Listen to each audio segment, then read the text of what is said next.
Thank you for tuning in to the Catch a Lift Fund's Coach's Corner podcast. We hope you enjoy today's episode and will consider supporting the Catch a Lift Fund and the veterans we serve. Visit our website for more information about our programs at catchaliftfund.org. If you are experiencing a mental health crisis or suicidal thoughts, please call 988 or the Veterans Crisis Line 988, followed immediately by the number 1. The views and opinions expressed during the Coach's Corner podcast are solely those of the individuals involved and do not necessarily represent those of the Catch a Lift Fund. The Catch a Lift Fund does not verify or warrant the truth or accuracy of statements made during the podcast, and statements therein are not to be construed as an official policy or position of the Catch a Lift Fund. This podcast is provided for informational purposes only, and nothing herein should be construed as health, medical, or other professional advice. The Coach's Corner is a place for veterans to connect, heal, and share their stories. I'm Melissa Luke, the host of the Coach's Corner podcast. I am a U.S. Army Iraq War veteran, coach, and program director for the Catch a Lift Fund. The Coach's Corner is sponsored by ID Technologies. Welcome to this week's episode of the Coach's Corner. We're so excited to welcome Mike Maice and Mark Miller to today's show. Mike and Mark are both U.S. Army veterans and ID Technologies team members. Mike was previously on the Coach's Corner, episode 72, where he briefly discussed his service and the advancements ID Technologies has contributed to active military members through their technology. We're so excited to finish this year strong with a great episode with Mike and Mark about their service and ID Technologies Skill Bridge program. Welcome to the last episode of 2022. Mike, Mark, welcome to the show. Hey, good afternoon, Melissa. Good afternoon. Thanks for having us. Oh, it's our honor to have you guys on. Let's jump right into it. Where did both of you first meet? You want to take that, Mark, or you want me to go? You can go. So Mark and I were lucky enough to go to the Warrant Officer Basic course together back in 2012 at beautiful Fort Gordon, home of the Signal Corps. Started our relationship there. Mark was our class leader, so he was the one that kept me out of trouble for most of the course. So it was a good experience. That's incredible. So you said, you guys at that point, you're becoming warrant officers. What else was kind of going on in your guys' careers at that time? Mark, do you want to go with that? Sure. I had just finished up, I guess it was actually 13 years as an enlisted soldier. So I was Sergeant First Class. Was kind of frustrated with the process beforehand, but I had some good mentors push me through and really make me go ahead and apply, become a warrant officer. And it's probably one of the best decisions I made during my entire career. That's incredible. What about you, Mike? Yeah, I had just come off a wonderful 12-month deployment to the desert. Going through the application process to become a warrant officer when you're overseas and deployed was quite a lift, trying to kind of manage your day-to-day job as well as obviously I'm sure going through that process. I was lucky enough to come home and try to PCS and find out I'd been selected to be a warrant officer, and headed to beautiful Fort Rucker, and then shortly thereafter Fort Gordon. So it was a lot of change going on in my life at that time. Oh my gosh, I'm sure. Mark, you would go on to serve 24 years, 12 of which were enlisted. Where did your military career take you as far as deployments? So I had 2 deployments while I was enlisted, both to Iraq from 06 to 08, and then from 09 to 10. So I was back for almost exactly a year between the two. That was a 15-month and then a 12-month combined. So that was a pretty big lift, and one of the reasons I kind of wanted to try to reset. And like I said, people would push me when I got back from that second deployment to go ahead and apply to become a warrant officer again, because I had applied beforehand. And then I had one deployment when I was a warrant officer from 2013 to 2014 to Afghanistan this time. That's incredible. Thank you both so much for your service to our great country. Mark, I do want to ask you, so again, 2 deployments to Iraq and a deployment to Afghanistan. Could you touch on a little bit some of the differences between these deployments? Absolutely. For me, it was night and day. Both of my Iraq deployments are even different than that. But to be honest, for my first deployment, I never left the base. The only time I left the base was to go on mid-tour leave, and I think I went to one advising base just to make sure that they were set up with their communications, and didn't do anything besides that. On my second deployment with Iraq, we jumped our main fob during, like the whole brigade did, during the middle of the deployment, because we were kind of in the pullback shutdown phases of that. Not Right. completely shutting down, but they were definitely shrinking their footprint, I'll say. Okay. So I had a lot of time.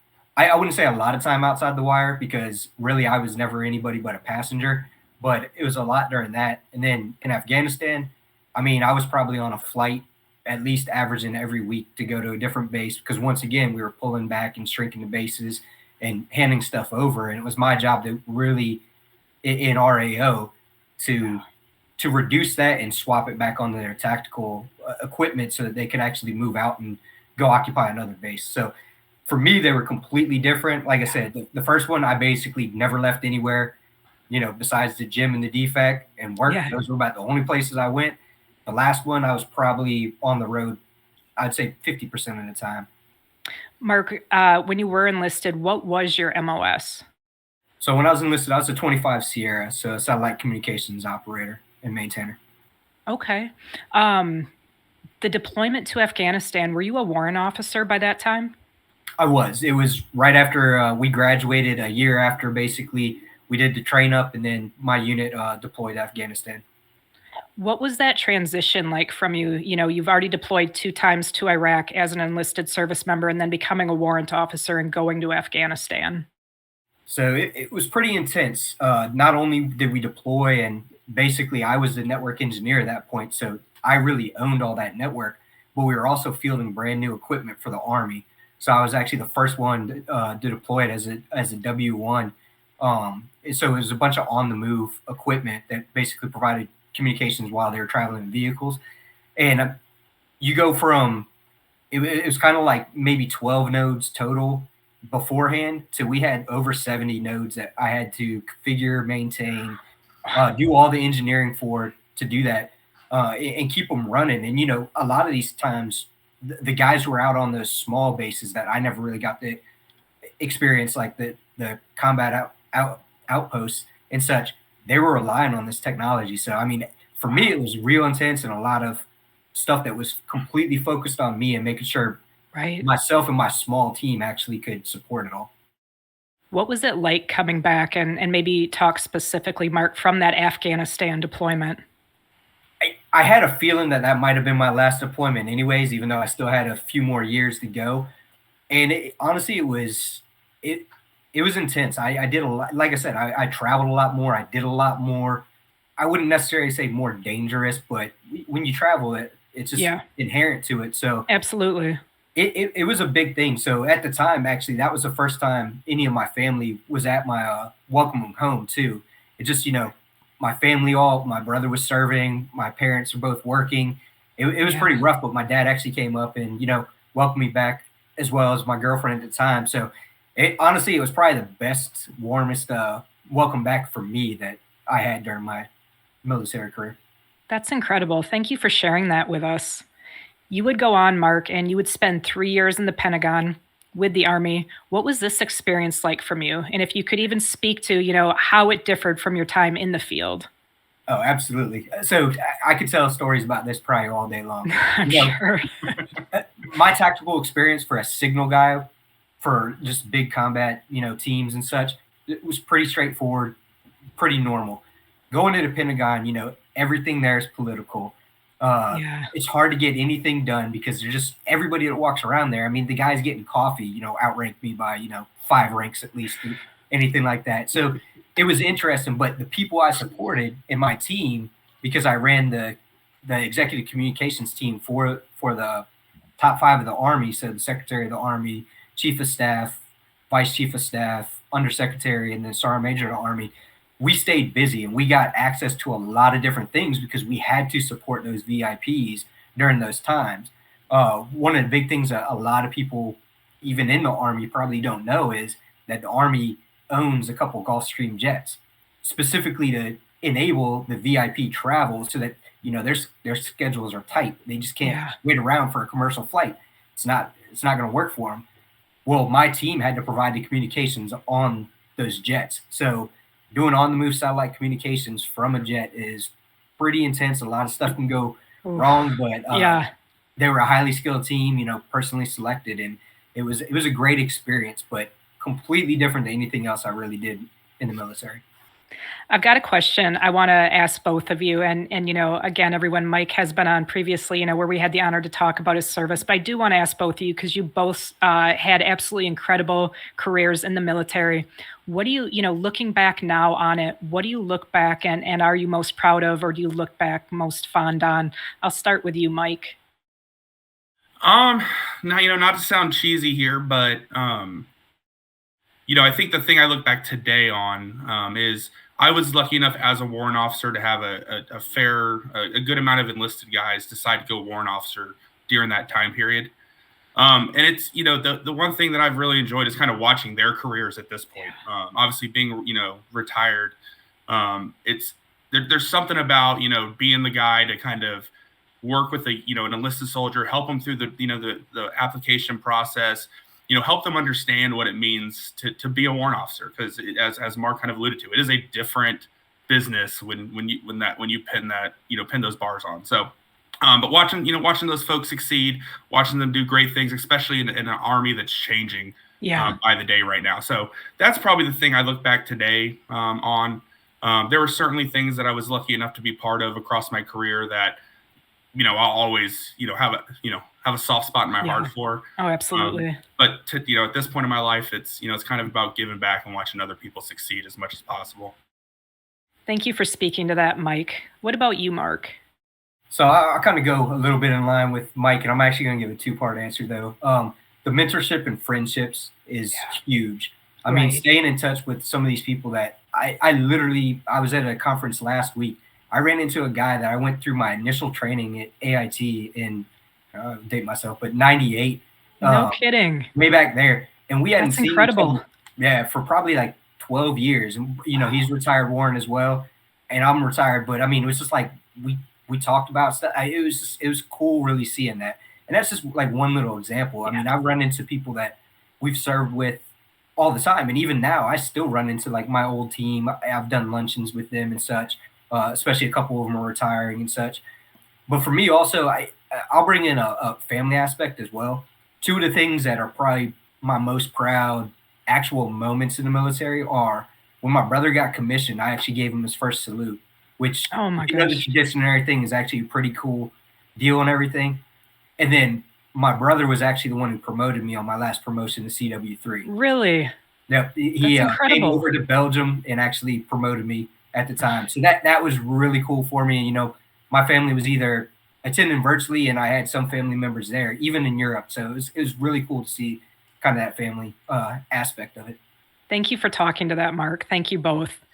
Mark, so you've recently newly transitioned out of the military, retired. What was that experience like for you? So it was a little intimidating up front. I actually had an approved retirement over a year ago. And because of circumstances, both with me, but also the job and everything, I pulled it back probably, I think, about 3 months before I would have retired the first time. Honestly, I just hadn't prepared myself right. And I thought that extra year was going to give me all this time. And I was like, okay, now I'm hot on it. I talked to people like Mike and such, gave me great advice.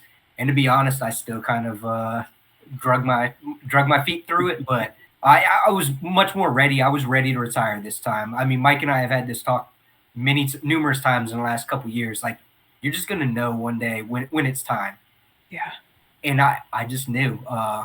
Honestly, I still fell short on some of the transition stuff that everybody should do as far as the VA ratings and such. But it's not something that I'm not going to do. I'll get, it all back eventually. But, it just it was still intense, and even luckily coming in directly into this job was great relief to me and took a lot of that pressure off of it. Another question, I want to give to both of you. What advice would you give to those who are currently in their transition back to civilian life? Mark, I'll start with you. So my big one is kind of what I was talking about just now. Lean on those mentors, those friends, those people that have done it. Take their advice. Like you might think that, okay, cool, I go to transition classes and they tell me everything I need to do. Right. Okay, listen to the guys who have actually gone through it and okay, yeah, it sounds good, but VA rating being a perfect example. I mean, it could take months to get your actual rating. Right. So if you're not doing that up front, and I mean, the transition people, they try to teach you that, but it's not 100%. Yeah. Trust the people that you know you can trust and just heed their advice. Mike, talk to those transitioning back to civilian life. Yeah, so I think the best advice that I actually received when I was transitioning was from one of my mentors, a gentleman named Todd Doherty, another retired warrant officer. And we were sitting down one day and, I was talking to him and I go, I know what I've done in the Army for 20 years, and I know what I think that means out in industry. And I go, but everybody I talk to is giving me different job titles and different roles. Yeah. And they were all telling me what they thought to a certain extent what I should do. And the best advice that he gave me, he goes, look at it through a different perspective. And instead of trying to figure out what it is that you want to do, he goes, write down the 5 or 6 things that you absolutely won't do. And the point to that was, when you're talking, about job titles and roles and compensation and, all the things that suddenly get thrown at you, evaluating against that is just hard. Yeah. And if you pull it back and kind of look at it from that lens of these are the things I'm not doing, right? In the Army, I never got to pick what I was doing or not doing. Yep. I get to pick now. And it's okay to have a hard line. So, an example of that for me is, I was moving back to Florida when I retired for, my family wanted to move back. And, so when I would talk to companies, it, didn't matter what the job offer was or anything along. If living in Tampa wasn't an option, then it wasn't the right opportunity for me. Right. And that helped me quite a bit. And I think to Mark's point, start your VA process early. Yeah. Yes. Because there's definitely a lot to that process. When it comes to transitioning, start that process early as well. Start talking to your companies, to people early. Make it known that you're getting ready to get out. Because for people like myself that does have the ability to hire people, that allows me to kind of do some talent management and look at somebody, and then I'll use Mark as an example. I had 6 months to basically make sure there was a position open, get a rec in place, do all those things on the business side that had to be done. So on his transition date, we had a place for him to land. So I think it's a lot about starting early, being aggressive. And then the one thing I always try to talk to leaders about is, your service members' transition needs to be a priority for you as a leader. Right. Because, at the end of the day, the Army's going to backfill that person eventually, and the Army will go on. Right. Yes. But that person's life is about to change significantly. Yeah. So, when soldiers are coming going, hey, I need to go to do this, I need to go get my medical records, prioritize that for them. And don't lean on we're so busy, you don't have time to do that right now. That unfortunately still happens. Right. Yeah, it absolutely does. So there's an interesting line of thinking, and full disclosure, I definitely thought this when I was transitioning out of the military, and it's the line of thinking that officers have it easier when they transition out of the military. Mark, could you talk about that? Yeah, so luckily on my last team, I had numerous of my soldiers retire as enlisted members, and then myself obviously going through it. I think it can be, but it really depends on, once again, like Mike said, lean on the people you know. Like I knew Mike, obviously. I think the next thing we're going to talk about is skill based program, and Mike gave me that opportunity. But like he said, he could hire and such, and it was just a good fit. But a lot of people, I think a bunch of my team, they just think that they have, like when they retire, I have to go government employee. Like that's just the way they think about it. Every single one of them has got out, and that's what they've initially thought. Luckily, most of them actually have gone into contracting, and much like Mike said, they found the thing that fit them and what they were willing to do and not do. My guy who actually, I think, moved away 3 days ago, and he retires in January. All he cared about was where he was working. He had to go back to the same thing as Mike, back to the West Coast to be with his kids. He finally found the job, got it settled and everything, and it was literally probably 2 weeks before his actual finished transition day when his terminal leave started. And I know because when I went to his luncheon, he was sweating bullets and getting nervous because he couldn't really afford to stay here in the DC area without a job, and he really wanted to go back there, but without a job, it was just like, okay, now I'm going to move across the country and lean on what? That was probably a very convoluted answer, but that's more or less how I see it. It really depends on who you can lean on and everything. I've had my former team definitely lean on me to try to help them with the process, because one of the things Mike told me, especially when we were talking jobs and such, like, because I'm a sales engineer, and I was like, I'm not doing sales. Right? Just like Mike said, find out 1 or 2 things that you want to do. And he's like, do you even know what sales engineering means? I was like, no, not really. I just don't want to do sales. He's like, you sell stuff to your commanders basically every day. Until you know what it actually means and it entails, don't write it off so quick. Mike, what is the SkillBridge program? Yeah, so the SkillBridge program was put in place to help service members kind of figure out what they want to do next. As Mark kind of alluded, and I kind of mentioned before, when you're in the Army, you really have no clue how industry runs. And I'm pretty confident, while Mark and I live in a very technical industry, I'm pretty confident that applies across almost every industry. And what the SkillsBridge program really allows you to do is go spend up to 6 months with companies in industry, get trained up, learn what it's about, learn what your opportunities are, learn what those roles do. For certain companies, they provide, free training to folks to help them develop new skills to transition. A lot of the IT companies, some of the larger ones, they'll host classes for, 6 months to help people, that are truck drivers, as an example, transition into IT as they kind of go through that process. So, it gives you the ability to kind of get out in industry and see what it's all about. Because the other thing is, not every role that has the same job title is the same thing at every company. Yeah. So, you could go, one of the common things I get a lot of times is I want to be a project manager. And what they find out is, depending on, the company you're at and what part of the company you're in, being a project manager can be a whole array of things. Same common skill set, but where they fit in the company can be all over the place. And being able to, kind of go and see that and see how as an example, how a PM in a service delivery contract works versus how a product manager in, a product development space works, and being able to see the differences and help kind of hone in again on what you want to do or what you think you want to do next after your transition. Mark, how would you end up connecting with Mike about the SkillsBridge program?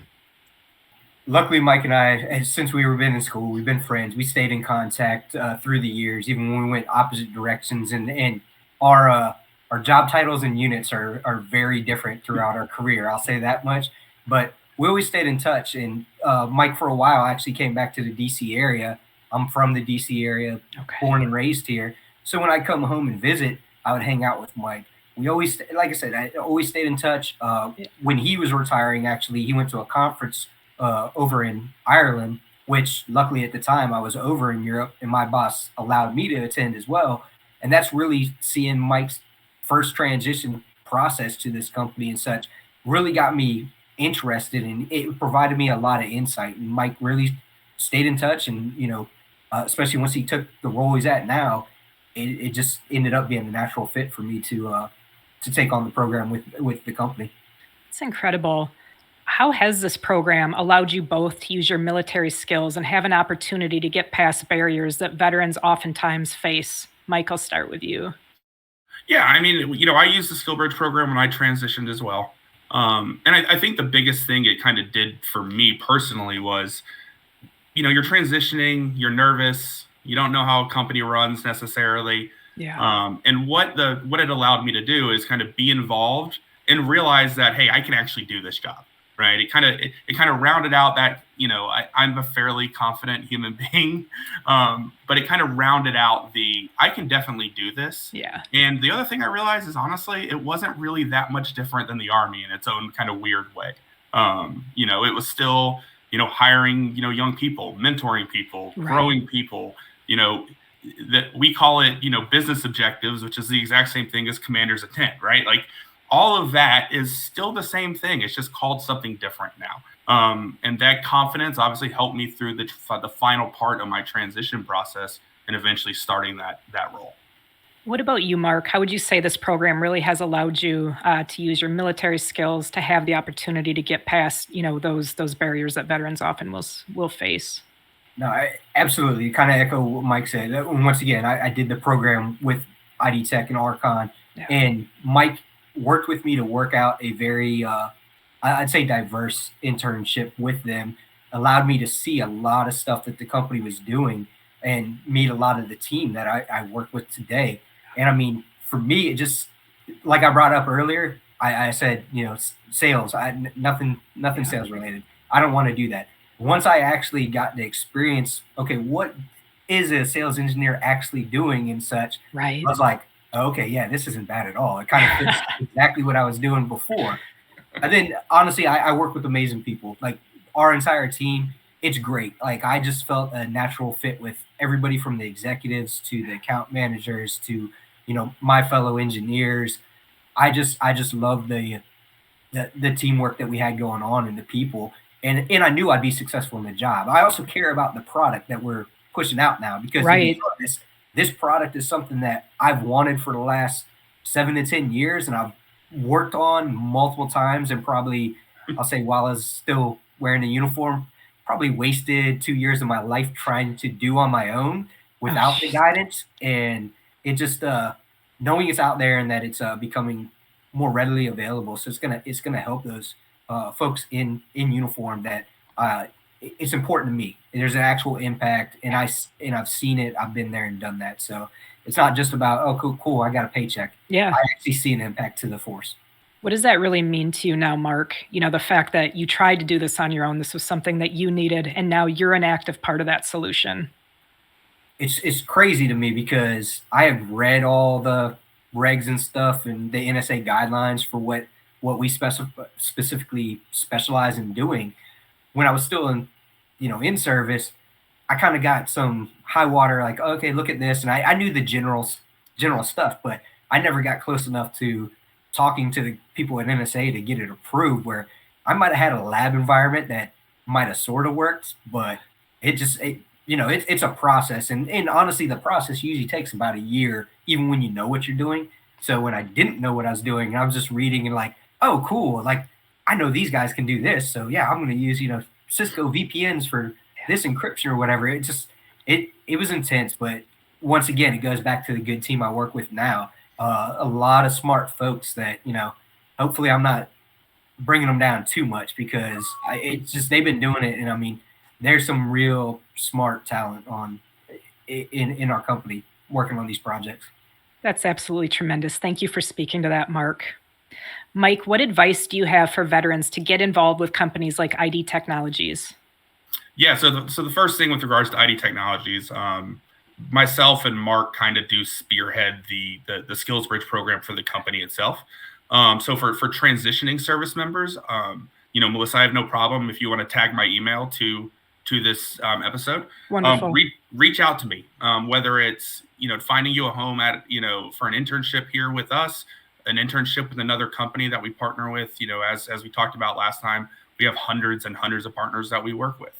And don't sell yourself short. To your question earlier, kind of talking to the enlisted guys, talking to warrant officers, talking to everybody transitioning. I've talked to folks all the way up to 06, and I will promise you, almost everybody you talk to has the same anxiety, the same kind of stuff that you feel in that process. So don't sell yourself short. Your Army career does matter. Yeah. You may have to change some verbiage to make it, relatable to somebody that doesn't understand the military. But your skills as a whole do translate, for whether it's from a leadership standpoint, from a mentorship standpoint. Those things, do matter out in industry as well. And honestly, I would argue there's probably not enough good leaders out in industry, especially across like the middle management levels and those areas. Yeah. So, like I said earlier, talk to people early. Yeah. Email me. Whether it's with us, whether you have questions about, how to write a resume, anything I can do to help, service members transition, that's what we're here to do. But that also goes out to our veterans that have already separated, that are potentially looking at transitioning to IT or anything along those lines. It may take me a day or two to respond, but I will absolutely get back to you, and we'll set something up. And if there's a way for me to help, I'm more than willing to help. Thank you so much for putting that out to our community, Mike. I think all of us could probably agree, and anyone really listening, oftentimes the hardest thing is taking that first step, right? If you had to break it down, Mike, today for someone listening, what is the first step to take? Your VA. Yeah. Yeah, it really is your medical stuff. It's very easy to wait for that. And depending on when you joined, I'll use me as an example. I had medical records in the National Archives in St. Louis for some reason. So it took me like 5.5 months just to get those records. So start that early. It'll help you, especially on the back end, having all that stuff out of the way. It'll take some stress off you there. When it comes to the job, start talking to people early. Like I said, let people know that transitioning's on the future is coming. A lot of people wait till they're about 6 months out. Yeah. And full disclosure, if you start talking to me at 12 months, I can't hire you. But what I can do is, what you can do there is people start to know, and like I said, it gives them the ability to plan, and it gives them the ability to work with you to help you make sure you kind of are rounded out and your resume is good, and all of those things will fall in line if you start the process early enough. Because when you're scrambling at the very end, it just creates anxiety for a lot of people. Yeah, no, it absolutely does. I have kind of one last question that I want to ask to both of you. We all know that there are obviously various times of the year that are challenging times for veterans for various reasons. But one thing we do know is the holiday season, especially around Christmas, the New Year, really tends to amp up that for a lot of veterans. If you could both speak to, veterans that are really struggling finding employment or holding employment, especially right now, just in this holiday time, what advice would you have for them? I'll start with you, Mike. Yeah, I mean, we're all kind of, watching the economy right now and kind of seeing what's going to happen next. And, obviously for anybody, that's a stressful, time, much less when you start talking about holidays and some of the pressures that are placed on people during holidays to deliver gifts and all of these things. And trying to find a job that time of year is stressful. And a lot of companies aren't hiring over this time of year on top of that. So you kind of hit this lull. I think, leverage your network.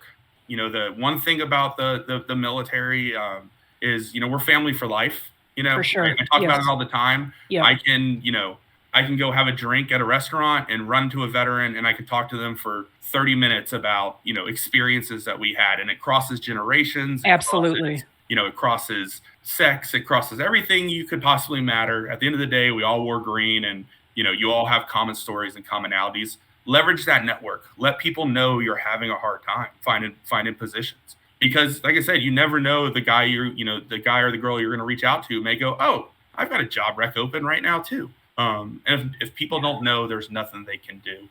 And the second thing, kind of to that, and this is kind of on a personal note, I challenge all the veterans out there every year around this time. Pick up the phone and call somebody you served with that maybe you haven't talked to in 6 or 7 months. Right. Because you never know whether it's going to be your phone call or not that may help somebody, get past whatever they're going through, or at least help them, remember what this was all about for all of us when it's all said and done. Thank you for those words on that, Mike. Mark, the same thing. Again, what advice do you have for veterans that are struggling right now, finding employment, holding employment, and just kind of generally getting through this time of year? Yeah, so a lot along the lines of what Mike said. I mean, it's a rough time of the year. People really aren't hiring. Try not to fire people, honestly, most of the time during this time of the year. Rather than that, don't get overwhelmed by everything that's going on. I mean, it might take a month or two, but honestly, beginning of the year, stuff starts opening up a little bit more. But yeah, use your network, use the tools like LinkedIn, reach out to people that you know, try to get that. And definitely, like Mike said, reach out to, even if your friends can't offer you a job or anything, reach out to them, get that encouragement, that stuff that look, we were all asked to do stuff that basically nobody else in the world probably has ever been asked to do. Right. We weren't paid very well to do it during the time. So, there's a good transition to the other side where it's going to open up a lot of those things. And yeah, it might be a rough time, but don't give up. Don't get overwhelmed. You probably made through worse before. Absolutely. And that's a tremendous point. And it's something that I think we all need to be reminded of, right? We've been through worse. We will get through this. Keep saying yes to life, keep saying yes to opportunities, and every day. And I lied there. We do actually have one more question that I do want to hit you both with. So ID Technologies has been an incredible supporter of Catch a Lift in general, but also of the Coach's Corner podcast for the past 2 years. Mike, could you speak to what it means to have ID Technologies supporting a nonprofit like the Catch a Lift Fund? Yeah, I mean, look, on behalf of our entire leadership team to start with, Catch a Lift matters to us as a company. Mark kind of mentioned we've all had bad days. There's something to be said for people taking care of other people and helping them and whatever that case may be, whether it's finding a job, whether it's, finding their physical fitness, finding a hobby that helps them, whatever that case may be. And the Catch a Lift Foundation, at least for us, delivers that, at a level that is really impressive to watch. And, whether it's, with you all joining us at trade shows, whether it's jumping on calls and sharing stories, I promise you, like I've always said, like I may be having a bad day, but how can you talk to a veteran, that's gone through something and shares their story with you, and it suddenly makes my bad day just not feel so bad. You know what I mean? Yeah. And being able to be part of that and being able to help people through what you all do is something, like I said, that matters to our entire company from the CEO down, frankly. Mark, what does it mean for you now to work for a company like ID Technologies who is supporting veterans? And it's not just lip service. Like I said, they have just been incredible backers of all things Catch a Lift. What does that mean to you as a fellow veteran? Honestly, it means a lot. Most of my family has served in the military in some, or at least the males, in some form or fashion for, I think 4 or 5 decades now, going back. I think right now is the only time there hasn't been an active service member in my family. Wow. My brother's in the National Guard, but he's not active right now for at least 40 years now. That's incredible. Yeah. So, just having a company that actually, it's not just lip service. They They hired the veterans. They do stuff for the veterans. They want to sponsor or, help out, nonprofits and such like this to do that. Just like I went back and said, this technology meant a lot to me. It would have meant a lot to me when I was still wearing a uniform. Yeah. Having a company that cares about that and isn't just like, okay, yeah, it's a core value, but we're not going to do anything about it. Yep. Like, it does mean a lot to me. Absolutely tremendous. Thank you all for joining us for this special episode with Mike and Mark from ID Technologies. We want to thank ID Technologies for their sponsorship of the Coach's Corner podcast the past 2 years. We are so grateful for your support in our incredible mission. A special thank you to Mark and Mike for sharing your story and your light with us all today. It was absolutely tremendous. We will be back with a new episode on January 4th, 2023. If you liked today's episode, please be sure to like and subscribe on YouTube and leave us a review on your favorite streaming service. Until next year, keep it real and stay Cal strong.